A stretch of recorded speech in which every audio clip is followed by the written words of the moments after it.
What's up, folks? Anthony Armstrong here, former NFL receiver and host of Believe in Commanders. And with the basketball season here, you can now pick combo projections across football and basketball from the Specials League. It's a league specifically created for combo projections that includes 2 or more players from different sports or leagues. Make your way over to prizepicks.com/believe and use the code BELIEVE, that's BLEAV, for a first deposit match up to $100. You must be present in certain states. Visit prizepicks.com for restrictions and details.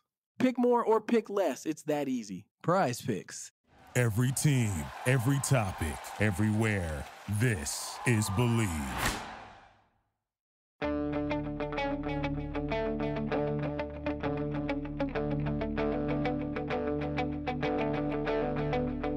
Ich warte seit Wochen auf diesen Tag und tanz vor Freude über den Asphalt.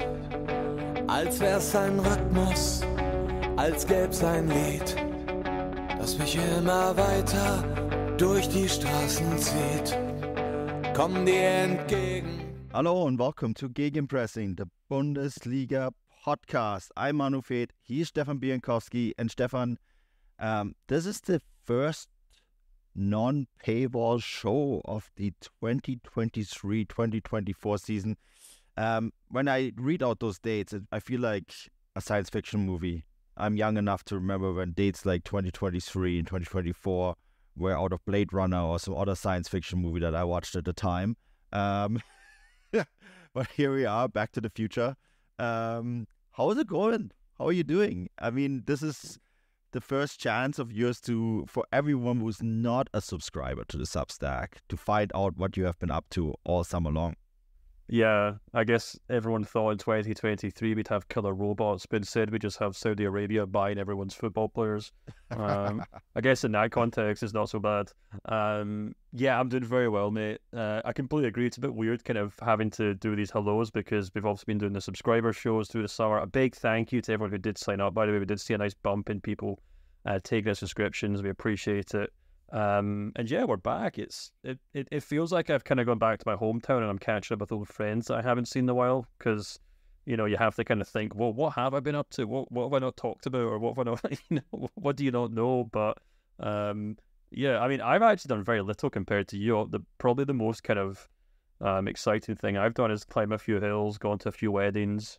I'm babysitting my brother's dog at the moment, but you're the one who's been jet setting across North America to intercept just about every German club that crosses the Atlantic. I feel like that's my job. You know, go to random MLS games and intercept Bundesliga teams in North America during my summer. So yes, I've been chatting around, and those who are subscribers have been able to follow that content as well, right? Because we covered that in great extent. But yeah, other than that, I mean, I'm actually in Munich right now, just in time for the Hurricane news. So if you're curious about that, we did a full bonus show behind the paywall for that. So if you haven't subscribed yet, tons of content that in that direction. But yeah, I don't know. I feel like because the last few years, we always took the summer off for this podcast. But now that we have this newsletter, this was like the first year where we actually just steamed ahead and did shows every week, regardless of match day or not. I feel like the summer was kind of just every day during the season for me, Stefan. Yeah, absolutely. I guess it's kind of the problem with being a sports journalist. You don't really get a break in the summer anymore because it's so crazy, and it's actually busier actually than the actual football seasons. You know, in terms of like web traffic and stuff. Our web traffic tends to peak in the summer, not dip. So I'll be taking my holidays actually the end of this month, just when the season's begun, which is just shows the kind of roundabout way which things happen nowadays, I suppose. But yeah, I'm really looking forward to the return of the German football in particular. Obviously, some of the other leagues have kind of came back. English football kind of returned last weekend, so did Scottish football. And yeah, it's an absolute blockbuster game, I think, between two clubs who I think we can probably agree are in a kind of state of flux at the moment and still trying to kind of cobble together squads for the new season. Yeah, absolutely. And we have a lot to discuss about this game. So, Stefan, let's jump into it right after this break. This episode of the Gegenpressing podcast is brought to you by BetOnline. BetOnline is your number one source for all your betting needs. Get the latest odds, lines, and matchup reports for baseball, boxing, golf, and more. BetOnline continues to be the fastest and easiest way to place your wagers, including live betting and your favorite casino card games available to play right from your phone. Head to the website or use your mobile device to sign up today and get in on the action. Remember to use the promo code BELIEVE, that is BLEAV, BELIEVE, for your 50% welcome bonus on your first deposit. BetOnline, where the game starts. So yeah, Stefan, the Super Cup, the curtain raiser. As you said, both these teams are still in heavy flux. I remember before we started the show, we kind of tried to figure out what the lineups are going to look like, and I guess we don't really know what the lineups are going to look like, because both these teams are far from being done with the transfer business. Do you want to start with the host, or do you want to start with the guests, Leipzig or Bayern? Let's do Leipzig first, since they're the guests, and we can kind of conclude on Bayern, I think, because there's probably more to kind of speculate on this Leipzig team, I think. Yeah. So Leipzig first, right? Okay. I have a starting 11 here, and full disclosure, I ripped this off from Kicker, which is a great source, by the way. But they're projecting quite a big turnover from last year's Super Cup match. Openda and Werner in the attack. Raum, of course, he didn't start last year. Hendricks on the right. Schlager and Campbell in midfield. Those are all players that didn't start for Leipzig in the Super Cup last year. I mean, the interesting thing about Leipzig is, I think that they had quite a big turnover. Guardiola is gone, Szoboszlai is gone, right? And Kunku, of course, also gone. But we both looked at the starting 11 or potential starting 11, and the fact that, with Openda, there is already a new signing that could make its way into this 11. This actually looks like still a very good team. Yeah, it does. You kind of look at, I don't know if we've actually read it out yet, but we can kind of read out what Kicker reckon the Leipzig starting 11 will be. Blasvig, Henrichs, Simikan, Orban, David Raum, Schlager, Campbell, Forsberg, Dariomo, Werner, and Openda, which, yeah, you're absolutely right. Like, man for man, that's no different from the team. Well, it's obviously different, but I mean, like, in terms of overall quality, it's probably not much different from, how good they were last season. I think the issue comes from the fact that we're talking about real life here and not, a FIFA video game. And, in the sense that, it's all well and good to replace one player with another. They could be the same profile, sometimes even the same kind of language or nation or, whatever else potential. But I just feel like there's been such a huge turnover at Leipzig this summer that you have to kind of wonder if that's going to have a kind of concerning impact on how quickly Marco Rose can get his team kind of ticking. We talked a lot about over the course of last season in terms of how, he came in, he turned that Leipzig team around, and once they kind of figured out how to play together and once they kind of locked into a system, they were really good, and we saw them kind of pick up some big scalps in the Champions League. And, I kind of wrote a piece at the end of the season on, whether Leipzig could have or perhaps should have been challenging for the title under Rose, because if you look at the points won since he came in, I think he finished the season with more points than, any manager, if that makes any sense, from the point of him joining Leipzig. So he certainly knows how to build a team. He knows how to build a system, and, to get that team playing well. But there's just so many moving parts this season. The players that they brought in so far this season, Openda, Baumgartner, Sesko, Sival, Bisiabu, who absolutely butchered, apologies there, from PSG. And that's just the players that they've signed. And of course, the big players they've moved on, Guardiola, Szoboszlai, and Kunku, Alexander Sorloth, God knows how they're going to get on without him. And then obviously guys like Angelino and Halstenberg and stuff have also moved on, Konrad Leimer. And I mean, I guess the good thing about having a game like a Super Cup is that this is almost kind of like the test rehearsal, isn't it, to an extent? It's bigger than a friendly. but not quite to the extent that if they lose it like 5-2 or something, no one's really going to care to a large extent, because it's just the Super Cup to a large extent. I'm not trying to belittle it because I know you're going and it's definitely a big game, but it's also a game that I think they can probably experiment a bit in, and I'd be interested to see what they do. I mean, kicker's predicted lineup is, I think, is very conservative, to be honest with you. I think we'll probably see far more of the kind of players who've joined the club kind of get some game time. For example, Seval, for example, I think he'd probably start to some extent. But I guess we kind of have to wait and see. But I don't know. I think if I had to kind of draw a conclusion as to how Leipzig have done this summer, I would say on paper they've done a good job of replacing the players who left. But this is kind of where Marco Rose has to kind of earn, his wages, in the sense that he has to be able to build that squad of players into a team. Yeah, I mean, they aren't quite done yet, right? Lukiba looks like it's inching across the line. That's the Olympic Lyon defender. I think we covered that last week, or was it this week? Again, things kind of all merged into one for me. But I actually thought it was really interesting. There was a report also in Kicker this week that Marco Rose is getting increasingly frustrated with Timo Werner, and I wonder if this is the sort of game where you give Timo Werner a warning shot, right? Frustration, of course, stems from his inability to convert chances, being in offside all the time, that sort of stuff. And I wonder if he... yeah, you laugh. He lives offside. I know, but I'm laughing at Kicker suggesting that Marco Rose is basing anything on like performances in friendly matches, Yeah. But it's an interest. That's what these beat writers have to do, right? I mean, like... Wow, exactly. They go to practice sessions and they have to dissect every single minute. Yeah, full disclosure, I used to be a beat writer, right? So I used to cover one team in particular before, I moved to other things. And like every little detail is like, oh, this player didn't get along with practice with this player.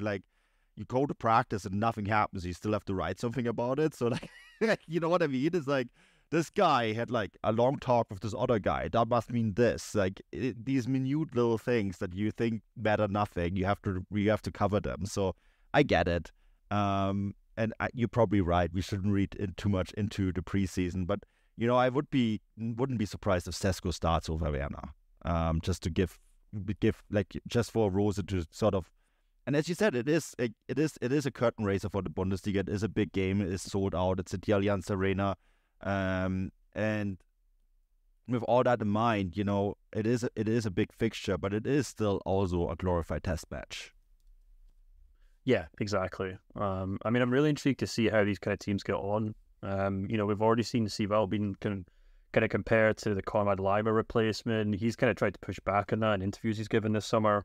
But I mean, that's going to be such a huge kind of task for him this summer or this season. There's already so much expectation being placed on him because, Leipzig have brought in a lot of kind of forward players. They spent a lot of money on forward players, spent a lot of money on defenders, but it's kind of Seval in particular who's been kind of signed to kind of shore up the midfield. I mean, I know Baumgartner's also joined the club as well, so, he'll also have a huge expectation as well, but it's going to be really interesting to see what happens here, I must admit, because they've obviously brought in forward players. They brought in central midfielder and obviously two central midfielders. And as you mentioned, they're about to bring in a kind of Guardiola replacement. But the one kind of position that I wonder might trip up Leipzig a little bit is those kind of wide forward roles because, they've obviously brought in two kind of wide forwards in Xavi Simons and Fabio Carvalho. And I guess maybe Baumgartner can kind of help in there. But it also kind of means that it also kind of means that Leipzig are still kind of relying on, a degree of kind of older players in that team to kind of help in the sense that, the Forsbergs, as you mentioned, Timo Werner. But I think more than anyone else, it maybe be Dani Olmo, who will be tasked with becoming that star now that Nkunku and Szoboszlai have moved on. And, I just wonder how that's going to play out. Because if Dani Olmo can't really turn it on this season, then Leipzig are essentially turning around to two young players who are on loan to kind of be those kind of playmaking, inside forward goal machines that Nkunku and Szoboszlai were. And I don't know, it'll be interesting to see how that plays out. Yeah, I think for Dani Olmo, Baumgartner is in the rear view mirror. Oh, tongue twister. For him, right, in terms of he has to get on, and this is a defining season for him. He did sign a new contract just before the German Cup final. And, a lot of speculation that contract is essentially just a mechanism for Leipzig to earn a lot of money come next summer when he's eligible to be sold, right? So, I think with Leipzig, I think there's a lot of ifs and buts for this Leipzig side. But you can kind of say the same about Bayern Munich, Stefan. By the time of recording, full disclosure, we don't know whether or not Harry Kane has signed. The reports about this are going back and forward. So, the kicker lineup is quite interesting with this. Ulreich is going to be in goal. Davies on the left. They're projecting Kim to start over De Ligt, Pavard, Masraoui. Pavard, of course, heavily linked with a move to Man United, right?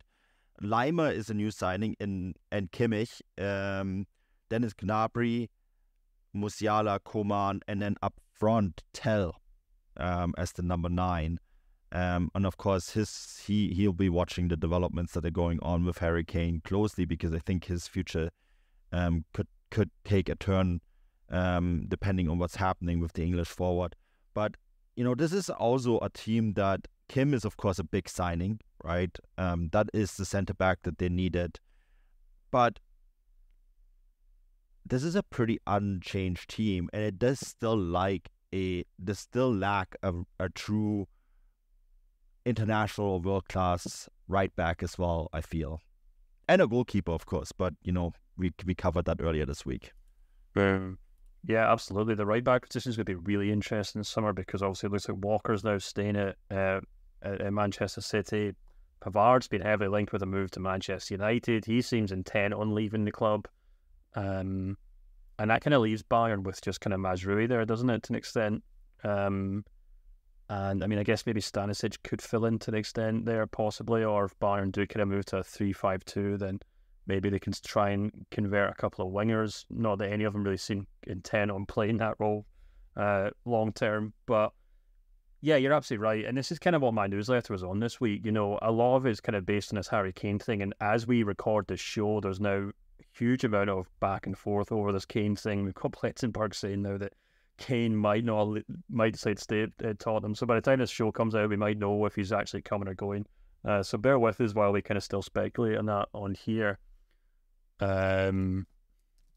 So it's but yeah, the point of my newsletter was that, and I get, the funny thing is, on the bonus show I said that's now a day, but if Kane now decides to stay at Tottenham, then it very much comes back into focus, because the entire point of my newsletter was to say that Bayern have spent the entire summer trying to sign Harry Kane when they clearly have huge issues around the team. Obviously Kim has been a great signing, or you'd expect him to go on to be a great signing, considering how well he did in Serie A, but it doesn't really solve a number of the issues in this team. I think the ones that I mentioned on in the newsletter was obviously Manuel Neuer's the main one.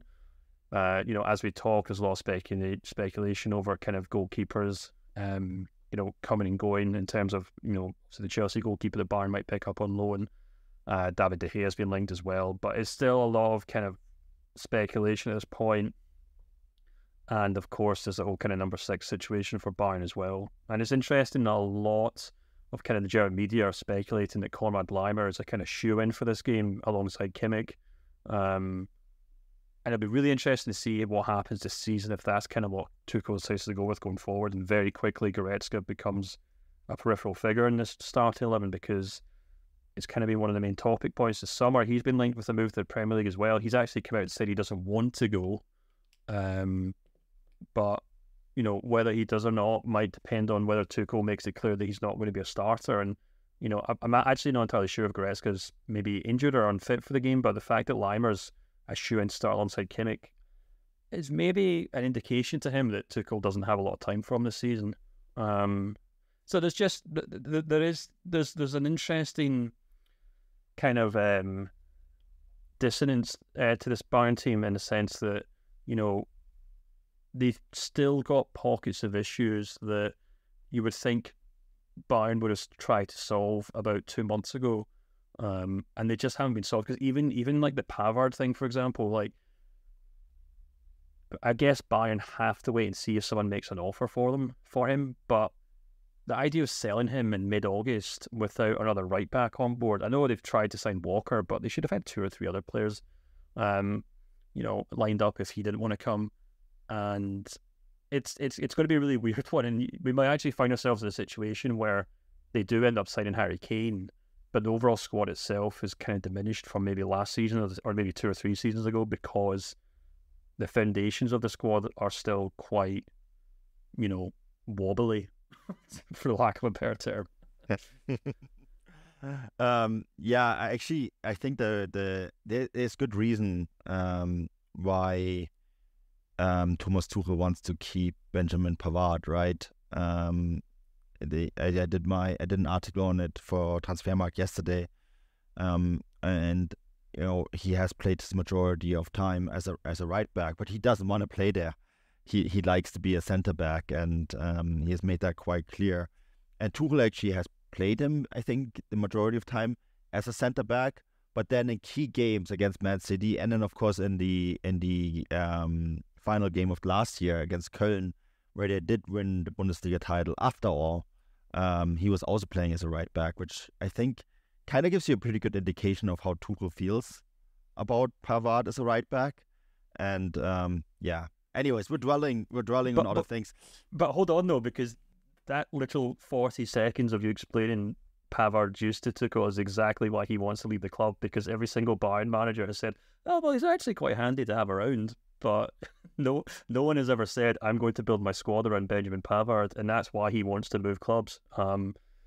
Because he wants to be a centre-back.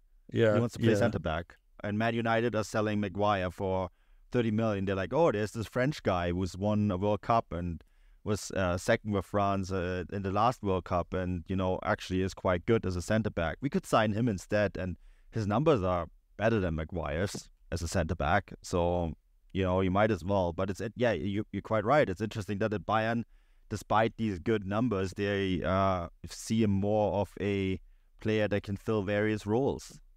And it's also maybe worth points out that anyone who doesn't subscribe, we did on the bonus show as part of the kind of Harry Kane chat, we did talk about the way that Bayern's kind of transfer policy has shifted over the years, and it's worth going back and maybe listen to that if you're interested. But to kind of sum up, kind of suggested that Bayern have gone from being this more elaborate Bundesliga-based shopping club, if that makes any sense, or shopping in the Bundesliga, to having to resort to making bigger buys in the Serie A, La Liga, and Premier League, because they basically can't outmaneuver Premier League clubs anymore. And this right back fiasco is a good example of that, where they maybe could have signed a couple or a decent right back from the Bundesliga once upon a time, but they've now kind of resorted to maybe having to go for Kyle Walker, who, let's be honest, isn't the youngest or most exciting prospect, shall we say, which maybe goes to show the kind of lack of depth in the scouting department in that regard. So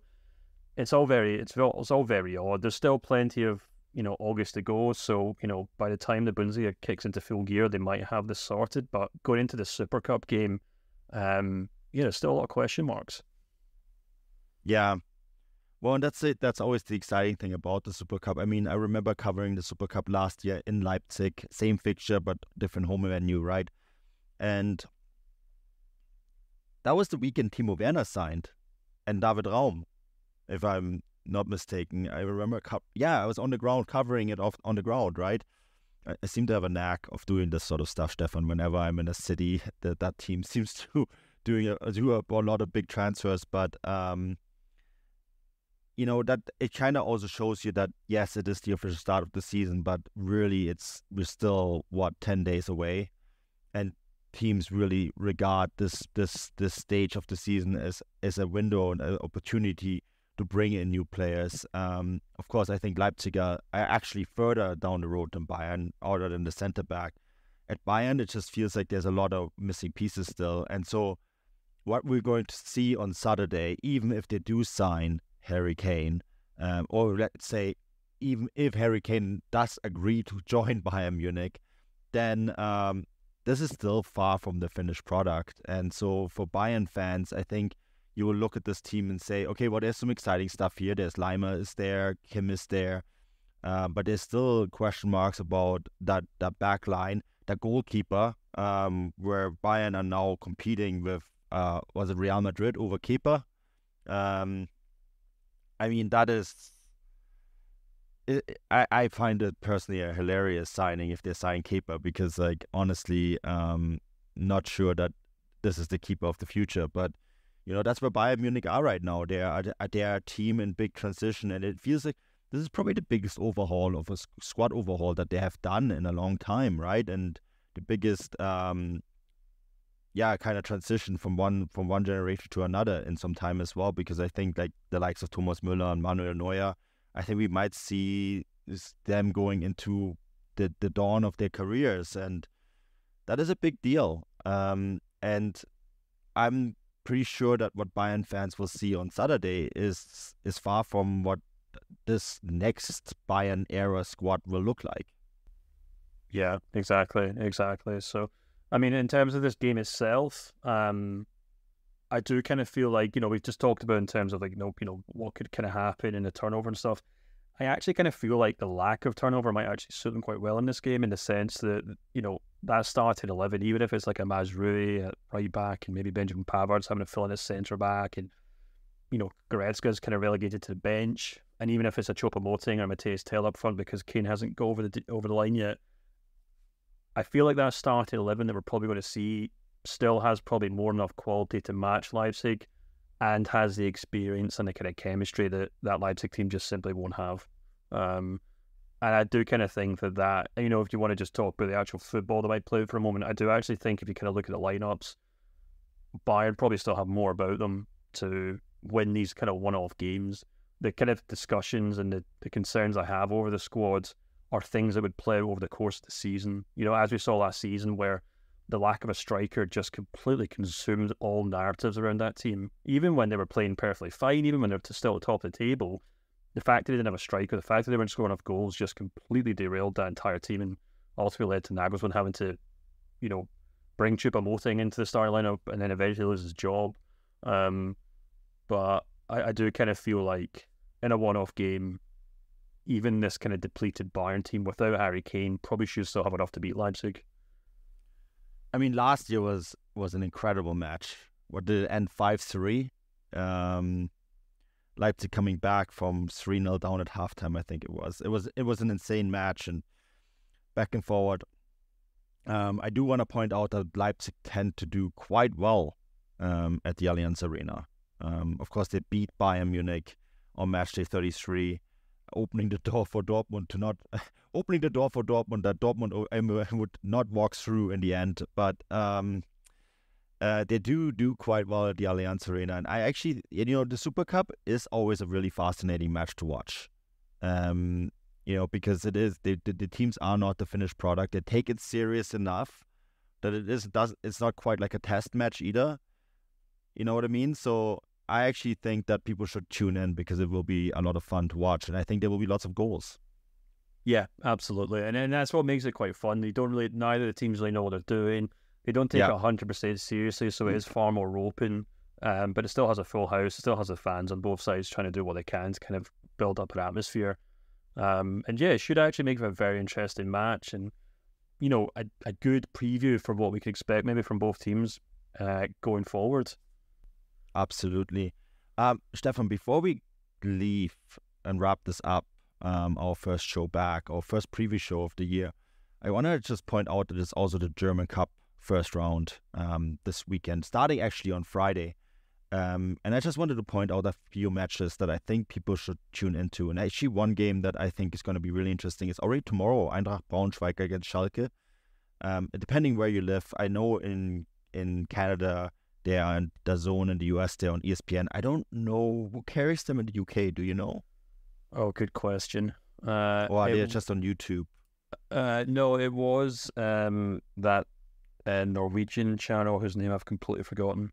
They had the Scottish Cup rights as well, and they've actually since dropped them, or maybe the international games. So I'm not quite sure what's going on with that broadcaster right now. But Yeah. In fact, if you give me one moment, if you keep talking for a moment, I'm sure I can actually find out. I will just point out the matches that I think people should tune into. Yeah, and then you can figure out where they can actually maybe watch it in the UK. But yeah, Friday, Eintracht Braunschweig and Schalke, Schalke, of course, a big team in German football in the second division. Braunschweig, a very historic side as well. Then going down the list on Sunday, Essen against Hamburger SV. That's two very big traditional clubs as well. Essen, of course, in the heartland of German football, in the Ruhrpott, and I expect the stadium to be completely sold out for this game. And Essen, the Stadion Essen, great atmosphere. So definitely tune into that one. Also on Sunday, a Bavarian derby, that's Unterhaching against Augsburg. Unterhaching back in the third division. So that's definitely a game that I think people should tune into. Augsburg making the short journey to Munich. And then you go further down, you have the likes of Jan Regensburg against Magdeburg. And then, of course, the two Pokal matches that are delayed to September. And that's Preußen Münster got the big ticket in hosting Bayern Munich. And then we in Wiesbaden have RB Leipzig, Stefan. But yes, the first round of the German Cup is always, there's always an upset or two, which I think is fascinating. Because some of these, I guess, especially for Bundesliga teams, because they're not yet in season, right? This is actually their first game of the year. So you always see like a couple Bundesliga teams go out at this stage, and yeah, may there be many upsets. Yeah, I have since found out where it's on the UK. Perfect. Viaplay's actually showing it. That's the broadcast I was talking about. They still have the rights, it would seem. And they're showing a decent amount, actually. They're showing the Gladbach and the Schalke game on Friday. They're showing the Stuttgart and the Bochum games on the Saturday before the Pokal, which will be on Sky Sports in the UK. And then on the Sunday, we have Hamburg, Frankfurt and Freiburg are all on Viaplay's channels. So, yeah, fair play to them. They're giving us a full billing. Yep. And, there's some great games in there that you mentioned. And Pokal is always great fun. So it's a great way to kind of jump straight back into German football before the Bundesliga returns. Absolutely. And I have actually written something on the magic of the Pokal last year as well for the Substack. So you can always find that as well on the Substack. So, yeah. Stefan, we're back. As always, this show is brought to you by BetOnline. And if you are not a subscriber yet, I highly recommend checking out the Substack, because we have 2 bonus shows a week. And then, of course, you and I each write a newsletter as well. So always worth checking out. Anything else you want to add before we wrap this up? No, just to say that next week we'll be doing our big previews to the Bundesliga. We're going to do one half on the Monday, and then the other half on the bonus show on the Thursday, which the one-off will make available to all subscribers. And we'll have the Transfer Roundup show as normal and the preview show as well. Yeah, maybe the Transfer Roundup show will be about Bayern's next striker target, or not. Stay tuned to find out. We'll be back soon. Until then, auf Wiedersehen.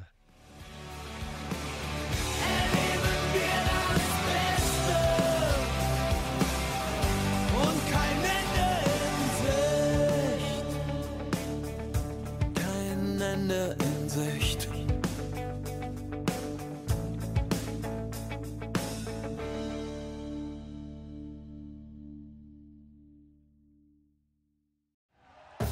Thank you for listening to Believe. You can show support to your host by subscribing to the show and giving us a 5-star rating on your preferred platform. Check us out at Believe.com and search for BLEAV on YouTube.